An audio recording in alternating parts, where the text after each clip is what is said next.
For advertisement, call 8125893028. Our Gmail maxtvtelugu@gmail.com. నమస్తే, welcome to max TV. నేను మీ పద్మావతి. స్త్రీలు, అసలు స్త్రీల గురించి మాట్లాడితే మరీ ముఖ్యంగా ఎప్పుడు వచ్చే ప్రస్తావన ఒకటే, ఋతుచక్రం.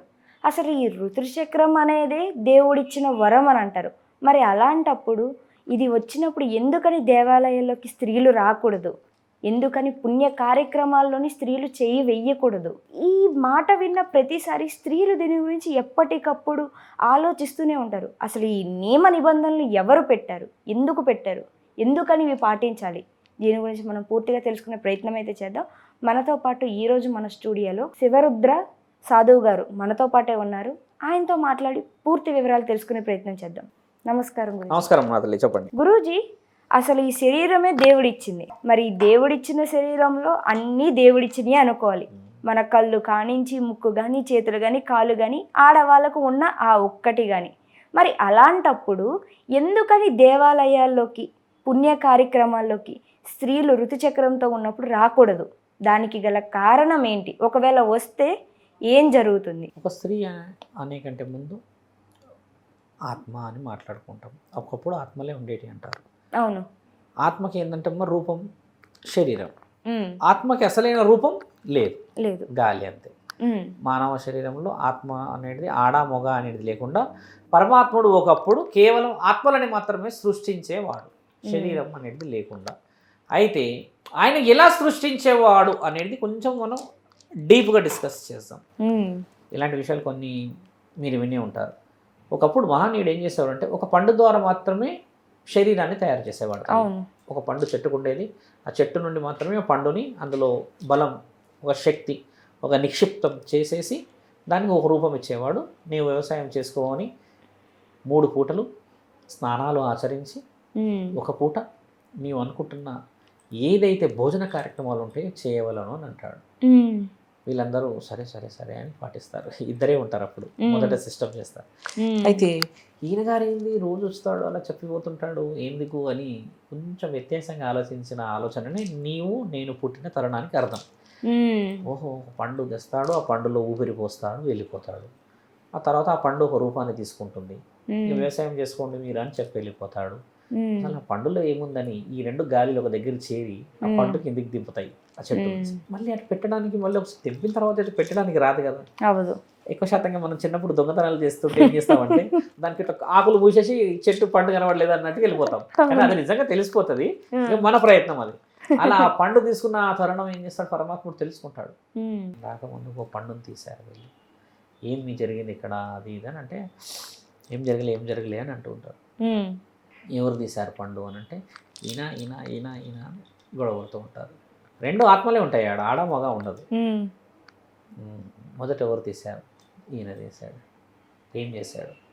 చూసాము, దాన్ని పరీక్షించి ఇది మాకు ఉపయోగకరంగా అనిపించలేదు, మళ్ళీ దాన్ని అక్కడ పెడదామంటే మీకు తెలిసిపోతుందేమో, దాన్ని అక్కడ నుంచి తీసేసాము కదా అని మేము తినేసాము అని అంటారు. అవునా, ఎలా తినారు? నేను మీద మొత్తం తినేసాను, పైన ఉన్న పొర అంతా, ఈయన మొత్తం లోపల తినేశాడు అని నవ్వుకుంటారు ఇద్దరు. ఓహో అలాగా అని అన్న తర్వాత ఇకపై నేను ఆ పండు తయారు చేసే పరిస్థితి లేదు నాకు, మీరే చేసుకోవచ్చును అని అంటాడు. ఎలా స్వామి ఎలా? అయ్యో మాకు తెలియదు, మీరు బారెడు త్రిశూలం పట్టుకొని 12 అడుగుల ఎత్తు నందీశ్వరుడి మీద వచ్చి ఒక పండు నుంచి ప్రాణం పోసి వ్యవసాయం చేసుకోని అన్నది మేమేలా చేస్తాం మహానీయ అని అంటే, నీవేమి తిన్నావు అన్నావు అంటే నేను పైన పొర అంతా తిన్నాను, ఈయనేం తిన్నాడు లోపల తిన్నాడు కదా.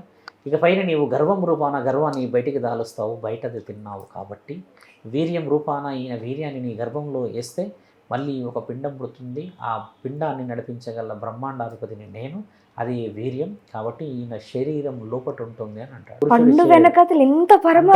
దాని రాసింది మళ్ళీ వీర్యం అనేది పురుషుడి శరీరంలో అందుకుంటుంది, లోపల పండు తిన్నాడు కాబట్టి. స్త్రీ యొక్క గర్భం బయటకు వస్తుంది, ఆయనమే బయట పండు తిన్నది కాబట్టి. ఇది ఇతిహాస పురాణాలలో ఏమని రాసిందంటే ఆడమ్ అండ్ యాపిల్ అని రాసింది ఒక స్టోరీ. స్త్రీకి సిగ్గు వచ్చిందంట ఆ పండు అప్పుడు తిన్నప్పుడు, చెట్టు కింద కూర్చున్నప్పుడు, తర్వాత ఈయన చూసిందంట, మాట్లాడిందంట అని పలు విధాలుగా రాసింది. దీని అంతరార్థం సారాంశం ఇది. అలా వచ్చినప్పుడు ఏమైందంటే అమ్మా, ఈవిడ తిన్న ఆ పండు రాను రాను రాను స్త్రీ గర్భాన్ని దాల్చడానికి గల ఒక పురుషుడిని జన్మించడానికి కానీ స్త్రీ యొక్క జన్మస్థలాన్ని ఇవ్వడానికి గల కారకురాలైన ఆ తరుణం పరమాత్ముడు ఇచ్చిన ఆజ్ఞ. అంటే ఈవిడ శరీరంలో రక్తస్రావం అనేది కాకుండా ఉండే ప్రక్రియని, కానీ ఒక వయసు వచ్చినప్పుడే జరుగుతుండే ఇది, అంతకుమించి జరగదు. 13-14 సంవత్సరాల నుంచి మొదలై 40-42 సంవత్సరాల వరకు ఆగిపోయే కార్యక్రమాలు ఇవ్వమ్మ. ఒకప్పుడు నీకు తెలుసా నా తల్లి, ఇది ఎందుకు అన్ని డేస్ ఉండేదంటే, నాకు తెలిసి కొంచెం మైక్రో లెవెల్ ప్రశ్న, చాలా మంది మనల్ని వ్యతిరేకించవచ్చును. ఒకప్పుడు 13-14 సంవత్సరాల నుంచి పిల్లలకనే కార్యక్రమాలు ఉండే. అవును. అయితే ఒక్క ఇంట్లో ఎంతమందిని కనేవాళ్ళు తల్లి? ఇంచుమించు మా తాతయ్య వాళ్ళు మొత్తం 7 కదా. మీ తాతయ్య వాళ్ళ ఆ తాతని అడిగితే ఆడ 18 మంది ఉంటారు కదా. ఈ 18 మంది 2 years ఒకసారి కన్నేస్తే ఒక్కోళ్ళని ఎన్ని సంవత్సరాలు ఆ తల్లి గర్భాన్ని ధరిస్తుంది? 15 సంవత్సరాలు కన్నది అనుకుందాం. అంటే 18 × 2 అంటే 36 × 15 వేసుకుంటే అమ్మ ఆల్మోస్ట్ ఆమెకి 45 years దాటిపోతాయి కదా. అప్పుడు ఋతుచక్రం ఆగిపోతుంది. ఇది ధర్మానికి పరమాత్ముడు ఇచ్చిన ఆజ్ఞ. ఇప్పుడు మనము 2-3 కంటున్నాము కాబట్టి ఆ ఋతుచక్రం అనేది పూర్తిగా లాంగ్ వేకి వచ్చింది. అంటే ఇందులో అర్థం పరమాత్ముడు ఇచ్చింది ఏంది?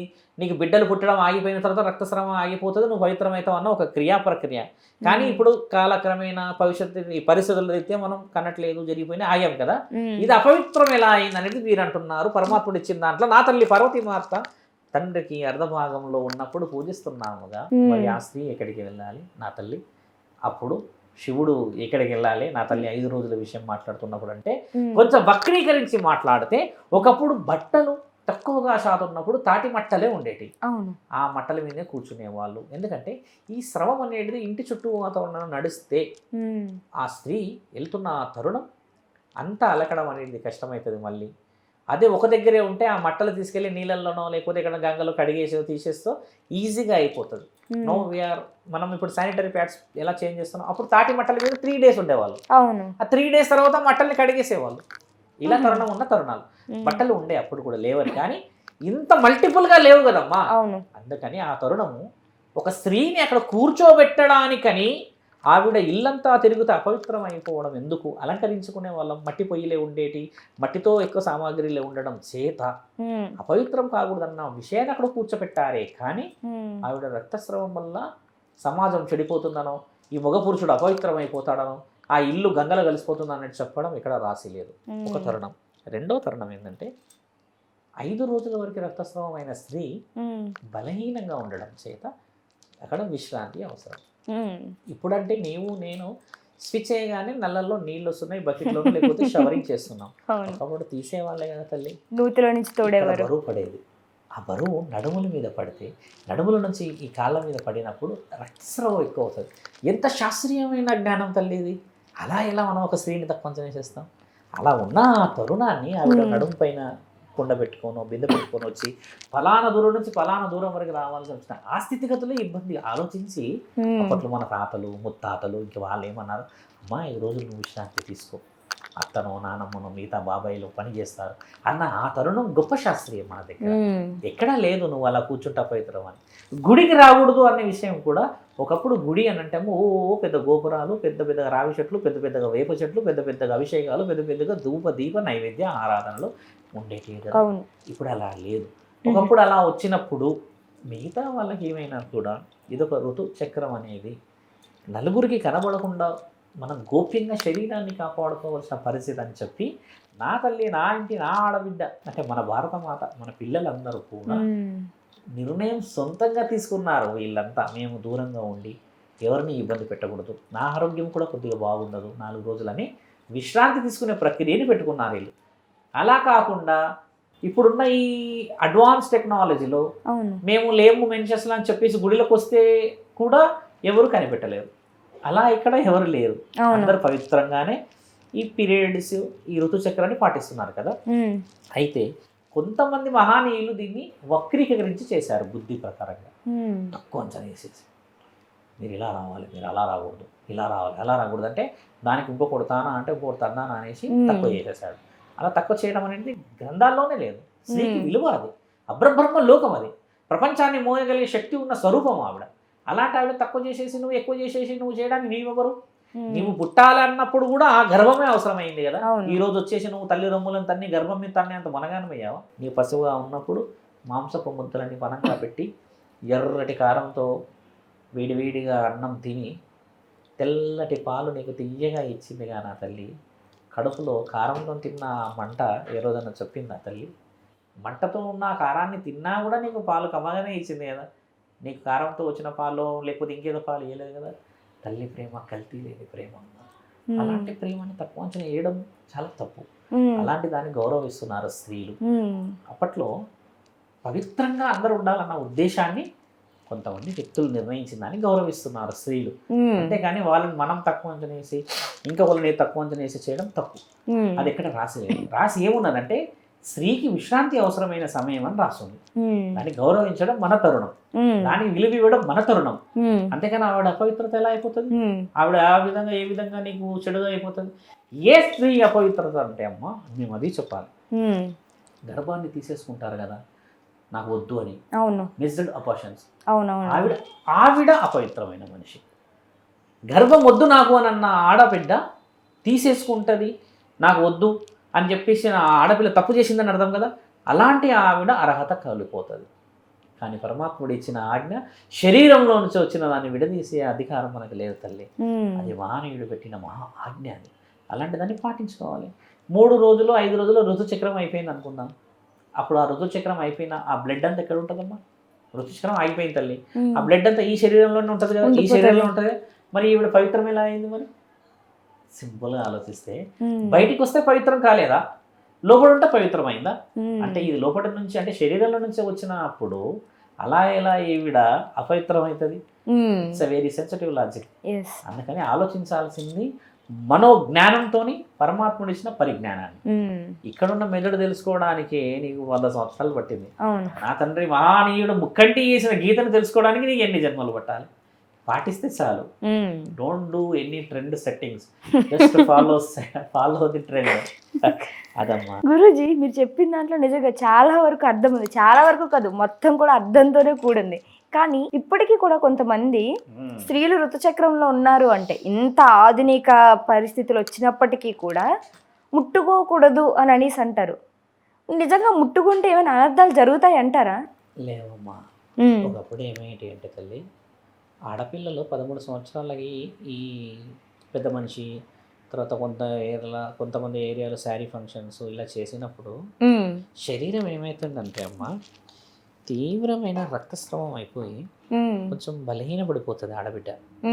ఆడబిడ్డ పడిపోయినప్పుడు అలా బలహీనంగా అయినప్పుడు నాయనమ్మలు, మేనత్తలు, అమ్మమ్మలు చేతేసి పడుకునేవాళ్ళు. ఎందుకు అలా పడుకునేవాళ్ళు? ఎందుకు అపవిత్రమయ్యేది? పవిత్రం అనేది ఎందుకు లేదు? మీరన్నా ఆ పవిత్రం ఎలా వచ్చిందంటే అమ్మ నాయనమ్మలకు మరి అపవిత్రత కాదా? నాయనమ్మకు శరీరం లేదా? అమ్మమ్మకు శరీరం లేదా? ఉంది కదా. అక్కడ ఏంటంటే భూత పేత పిశాచాలు ఇలా ఆ రక్తస్రవంతో ఉన్నప్పుడు అధర్మ కార్యక్రమాలని అవి ఎక్కువ శాతంగా అట్రాక్ట్ చేయగలుగుతాయి రక్తపు రూపంలో అని ఒక పెద్ద వ్యక్తికి చేతేసి పడుకునేవాడు. అంటే ఇక్కడ ఎంత డీప్గా ఆలోచిస్తే అంత వాల్యూడ్ ఆన్సర్స్ వస్తాయి మన దగ్గర. ముట్టుకోవడం అనుకోవడం ఏంది? ముట్టుకుంటేనే ఆవిడ ఆరోగ్యంగా ఉంటుంది. అక్కడ స్పర్శ లేనిది ఆరోగ్యంగా ఉండగలుగుతారా? ఆ సమయంలో రక్తానికి సంబంధించిన విషయ వివరణలో నువ్వు కోల్పోతుంటే నేను అందరూ దూరం పెడితే మరి నిన్ను ఆదుకునేది ఎవరమ్మా? నాయనమ్మలు అమ్మమ్మలు ఎందుకు ఆదుకుంటారంటే నాయనమ్మలు అమ్మమ్మలు ఏంటంటే తల్లి అన్నీ చూసి అనుభవాలన్నీ అయిపోయి ఏదైనా గాలి ధూళి వస్తే కూడా ఈ కొంగు తీసి వాళ్ళ మీద వేసి పడుకుంటారు. ఇప్పటికీ జనరేషన్స్ ఉన్నాయి. కొంతమంది అంటమంటారు, అమ్మ నువ్వు బయటికి పోయేది చేసినట్టుంటే నీ బిడ్డని ఉయ్యాలలో వేసావు కదా, ఆ చీరనో లేకపోతే ఏదన్నో వేసి వెళ్ళు మీద అని అంటారు. ఎందుకంటే బిడ్డని కాపాడుకునే బాధ్యత ఒక తల్లికి సంబంధించిన రక్త సంబంధికులకే ఉంటుంది. అది గురు రక్షణ, పరమాత్ముడి రక్షణ. ఈ నాన్నమ్మలు పెద్దమ్మలు ఇప్పుడు తక్కువ అయ్యారు తల్లి. ఒకప్పుడు వాళ్ళు ఎక్కువ మంది ఉండేవాళ్ళుగా, ఉమ్మడి కుటుంబాలు ఉండేవిగా. అలా ఉన్న ఆ రక్షణని అపవిత్రం చేసింది ఎవరు తెలుసా అమ్మ? కొంతమంది ఈ ఎదవలు ఆలోచన మూర్ఖత్వంగా చేసే. కానీ అదే ఆడపిల్ల మరి సొల్లు గార్చుకుంటూ తిరిగి ఆ ఆడపిల్ల కోసం ప్రాణాలు ఇచ్చేసావు, లేకపోతే ఆడపిల్లని ఏమో చేసే వాళ్ళు ఉన్నారు ఇక్కడ. అలా ఎలా అపవిత్రం అవుతుంది ఆ తల్లి 5 రోజులకి? ఆ తల్లి అపవిత్రం ఎక్కడ కాలేదు. అసలు స్త్రీ అపవిత్రమే కాదమ్మా, మగవాడు కూడా అపవిత్రమైన వాడు కాదు. నీవు చూపించే విపరీతమైన బుద్ధే అపవిత్రం. ఒక స్త్రీని ఒక చెల్లెలాగా, ఒక అమ్మలాగా, ఒక స్థితిగతులు ఉన్న శక్తిలాగా చూస్తే ఎంత వాల్యూ. మరి నీ అమ్మ కొట్టినా కూడా నీకు అన్నం ముద్ద పెడుతుంది, అలా అమ్మ కొట్టింది కదా, మరి అమ్మ అపవిత్రమైంది కదా అంటే మరి ముద్ద తినకుంటుండాలిగా. అలా అంటే మరి నీకు నోటి ముద్ద కూడా దొరకదు. అవిటిని దీంతో పోల్చడం మూర్ఖత్వం. పోల్చేటి ఏవి తెలుసా అమ్మ, నేను ఇందాక కొన్ని విషయాలు చూడ, గుణము లేని వాళ్ళని మీరు అన్నట్టుగా తగిలిన అపవిత్రం. ముండమోసిన దాన్నన్న చూడాలి కానీ గుణం లేని స్త్రీని చూడకూడదు, ఇది అపవిత్రం. కాబట్టి నేను చెప్పేది ఏంటంటే గుణము కంటే మించిన ఆస్తి ఇది లేదు.